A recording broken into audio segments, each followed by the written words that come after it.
অনেক দিন ধরেই খবরে নেই পরিমণি। 2024 সালে হইচই মুক্তি পাওয়া তার রঙ্গিলা কিতাব সিরিজে তার অভিনয় ছিল প্রশংসিত, কিন্তু এর পর থেকেই সেভাবে তাকে খুঁজে পাওয়া যায়। তবে এবার নিজের ফেসবুকে এক ভিডিও পোস্ট করেই চমকে দিলেন পরিমণি। গতকাল রাতে 30 সেকেন্ডের একটি ভিডিও পোস্ট করেন অভিনেত্রী।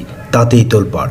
ভিডিওতে সুইমিং পুলে সাঁতার পোশাকে দেখা গেছে পরিমণিকে। 14 ঘন্টা ভিউয়ে 33 লাখ, প্রতিক্রিয়া এসেছে 41,000-এর বেশি, মন্তব্য এসেছে হাজারেরও বেশি। এক ভক্ত লিখেছেন বাংলার লেডি সুপারস্টার, কেউ আবার জুড়ে দিয়েছেন আগুনের ইমোজি। অনেকে আবার ভিডিওতে পরীর পোশাক নিয়ে কটূক্তি করেছেন।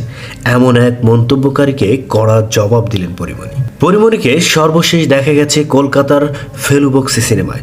সম্প্রতি রবীন্দ্রনাথ ঠাকুরের ছোট গল্প অবলম্বনে নির্মিত শাস্তি সিনেমায় অভিনয়ের জন্য চুক্তিবদ্ধ হয়েছেন তিনি। লিসা গাজীরের ছবিতে তিনি অভিনয় করবেন চঞ্চল চৌধুরীর বিপরীতে। মুক্তির অপেক্ষায় রয়েছে তার অভিনীত ডোডোর গল্প।